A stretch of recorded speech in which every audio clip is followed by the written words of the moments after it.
इन 3 कारणों से पुरुष अगले जन्म में लड़की बनते हैं। जीवन चक्र हमेशा चलता रहता है।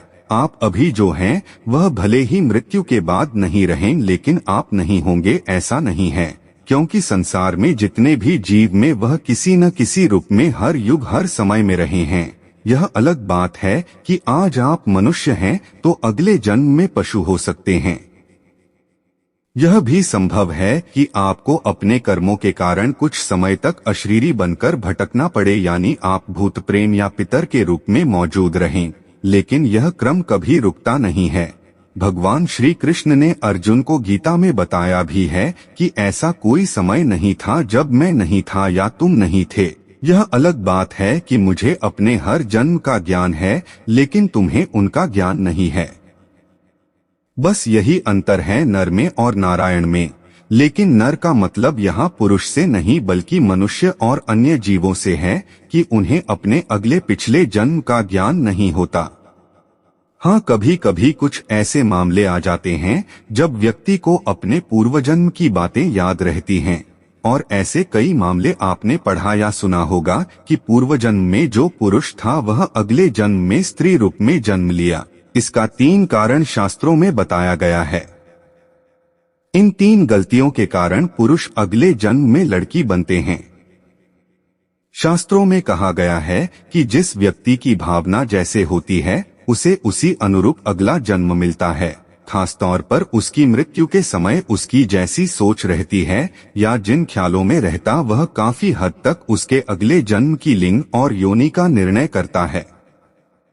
यानी जो व्यक्ति अपनी मृत्यु के समय पत्नी, पुत्री, बेटी या अन्य स्त्री संबंधियों का ध्यान करता है वह अगले जन्म में खुद भी स्त्री रूप में जन्म लेता है।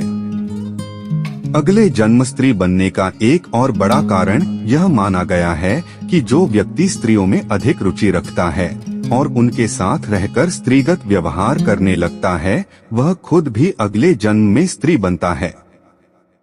तीसरा कारण जिनसे पुरुष को अगले जन्म में स्त्री बनना पड़ता है वह है स्त्रियों को सातना, स्त्रियों का अपमान। जो व्यक्ति अपनी पत्नी का निरादर करता है और उनके साथ अपमानजनक व्यवहार करता है उसे भी अगले जन्म स्त्री बनकर पूर्व जन्म में किए गलतियों का दंड भोगना पड़ता है।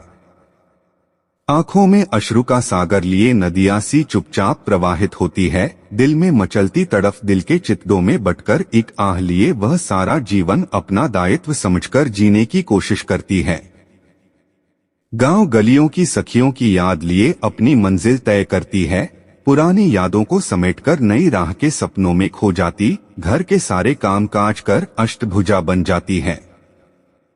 सम्मान पाने की मन में आशा लिए रहती है। बच्चों को सरस्वती की तरह शिक्षा दीक्षा देती, हर कार्य में बचत करने की कोशिश कर लक्ष्मी बनती है, अन्नपूर्णा बनकर सबका उदर शांत करती, कोई संकट आ जाए तो चंडिका बन जाती है, हमेशा से आंचल में दूध आंखों में पानी लिए सारी जिंदगी सहती रहती है, फिर भी वह पराई होती है। नौकरी या बिजनेस करने वाली भी परस्वाधीन होती है। वह सपने में भी स्वतंत्रता हासिल नहीं कर सकती क्योंकि वह माया ममता की जाल में फंसकर असहाय होती है। स्त्री अपने संस्कार खोना नहीं चाहती, चाहे उसे अपनी जान भी क्यों न गंवाना पड़े। संसार के सागर में कई बार मर मर कर वह अपना जीवन जीती है। स्त्री जाति का महिमा का सिर्फ बखान होता है, मगर वास्तव में बचपन से ही उसे पराया धन माना जाता है। यह बात बड़ी खेदजनक है। मुझे यकीन नहीं होता कि मैं पराई हूँ, परंतु यही सत्य है। जैसे जैसे बड़ी होती गई वैसे वैसे परायेपन का एहसास होता गया। घर के बड़े बूढ़े कहते तुम पराया धन हो, आज नहीं तो कल चली जाओगी। हम जब छोटे थे कितना हमको अच्छा लगता था, गिर गिर के उठते थे, इतना ज्यादा रोते थे, फिर हमें मम्मी पापा गोद में दौड़कर उठा लेते थे, बड़े प्रेम से सहलाते।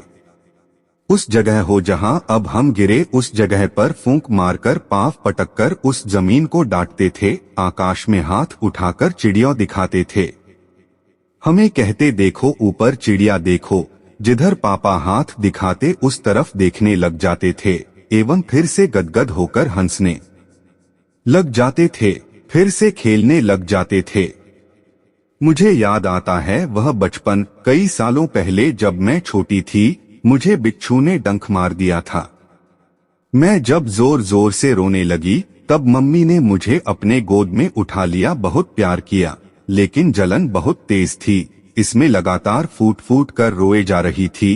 पापा घर पर नहीं थे, वह कोई काम से दूसरे गांव जा रहे थे, तो बस स्टैंड से उन्हें वापस बुलवाया। पापा ने कुछ इलाज किया। मेरे साथ मम्मी पापा दोनों रो रहे थे। मैं तो गोदी से नीचे उतर ही नहीं रही थी। लगातार 3 घंटे मुझे बिच्छू की जलन होती रही। तब तक मम्मी पापा मुझे लेकर घूमते रहे। आज भी मुझे याद है कि मम्मी पापा ऐसे ही होते हैं। वहाँ माया ममता का प्यार भरा खजाना होता है।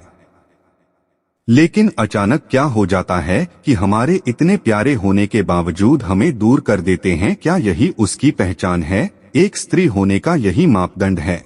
प्यार में क्या चाहती है स्त्री? प्यार एक ऐसा खूबसूरत एहसास है जो हर इंसान के दिल के किसी न किसी कोने में बसा होता है। इस एहसास के जागते ही कायनात में जैसे चारों ओर हजारों फूल खिल उठते हैं और जिंदगी को जीने का नया बहाना मिल जाता। प्यार एक ऐसा खूबसूरत एहसास है जो हर इंसान के दिल के किसी न किसी कोने में बसा होता है। इस एहसास के जागते ही कायनात में जैसे चारों ओर हजारों फूल खिल उठते हैं और जिंदगी को जीने का नया बहाना मिल जाता है।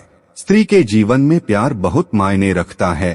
प्यार उसकी सांसों में फूलों की खुशबू की तरह रचाप सा होता है, जिसे वह ताउम्र भूल नहीं पाती। शायद जब इस संसार की रचना हुई होगी और धरती पर पहली बार आदम और हव्वा ने धरती पर कदम रखा होगा, तभी से औरत ने आदमी के साथ मिलकर जिंदगी की मुश्किलों से लड़ते हुए साथ मिलकर रहने की शुरुआत की होगी और वहीं से उसके जीवन में पहली बार प्यार का पहला अंकुर फूटा होगा।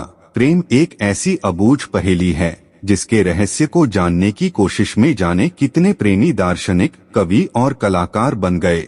एक बार प्रेम में डूबने के बाद व्यक्ति दोबारा उससे बाहर नहीं निकल पाता। स्त्रियों का प्रेम पुरुषों के लिए हमेशा से एक रहस्य रहा है। कोई स्त्री प्यार में क्या चाहती है, यह जान पाना किसी भी पुरुष के लिए बहुत मुश्किल और कई बार तो असंभव भी हो जाता है।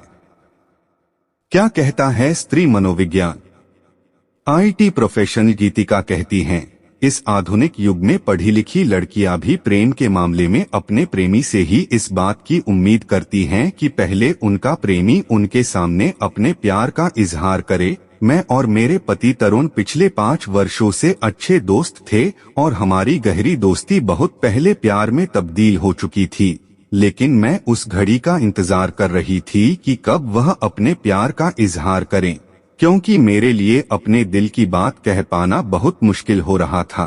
कभी कभी मुझे इस बात पर खीज भी होती थी कि तरुण मुझे इतने करीब से जानता है, फिर भी वह मेरी भावनाओं को क्यों नहीं समझ पा रहा।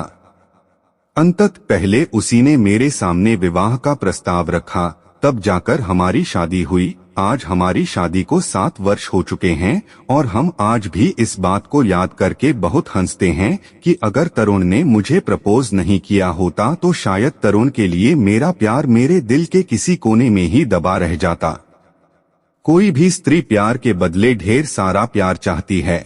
ईश्वर ने स्त्री को कुछ इस तरह बनाया है कि उसके दिल को समझ पाना बहुत मुश्किल होता है। मेरा मानना है कि दुनिया में प्यार करने वाले हमेशा मेड फॉर इच अदर नहीं होते, बल्कि मैं यह कहूंगी कि ऐसा ही होता आया है कि प्यार में जोड़े कभी मेड फॉर इच अदर होने के बाद भी टिकते नहीं, तो कभी मेड फॉर इच अदर न होने के बाद भी टिकते हैं। यह आइंस्टाइन को भी न समझ में आने वाली एक अजीबोगरीब गुत्थी है। मशहूर साहित्यकार अमृता प्रीतम ने प्यार को जिस तरीके से समझा था और आत्मसात किया था वो लाजवाब था। कोई तो खास बात होगी उनके प्रेम में जिसकी वजह से उन्होंने बिना शादी के इकट्ठे बरसों बिताए। सच में अद्भुत यार था उनका।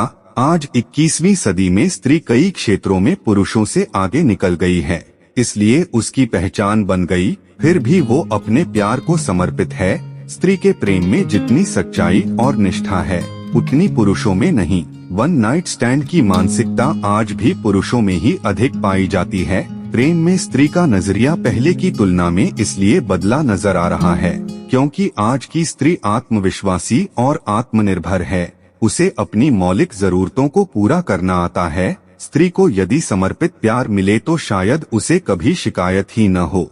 अपने व्यक्तिगत जीवन में प्यार को लेकर मुझे कुछ अच्छे बुरे अनुभव हुए।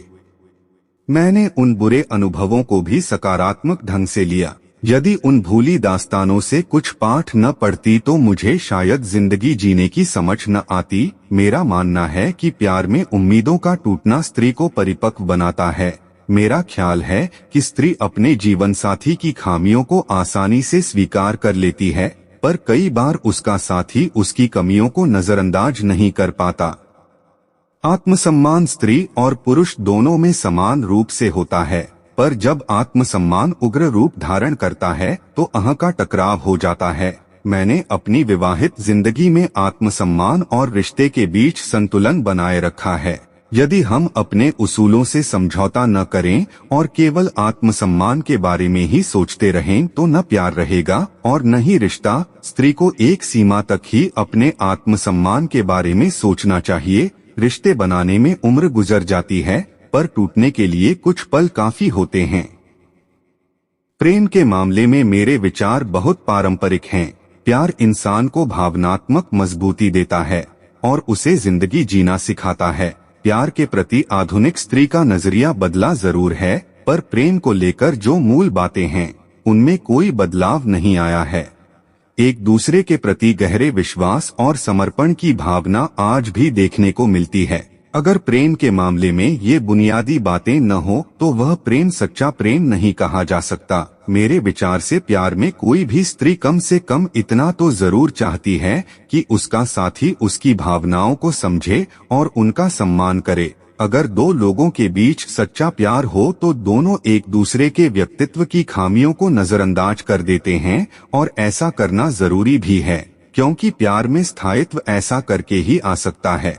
प्रेम और दाम्पत्य संबंधों के प्रति आधुनिक भारतीय स्त्री का दृष्टिकोण पहले की तुलना में काफी बदला है। आज की स्त्री आजाद और आर्थिक रूप से आत्मनिर्भर है। इस वजह से वह अपना भी ख्याल रखना और अपने आप से भी प्यार करना सीख गई है। अब वह पहले की तरह अपनी सभी इच्छाओं और रुचियों का त्याग नहीं करती, बल्कि वह अपने व्यक्तित्व के गुणों को भी निखार कर अपने जीवन को बेहतर बनाने की कोशिश करती है। चाहे प्रेम हो या शादी, दोनों ही स्थितियों में वह अपनी तरफ से सामंजस्य स्थापित करने की पूरी कोशिश करती है, पर वह अपने आप को मिटाकर एडजस्टमेंट नहीं करती।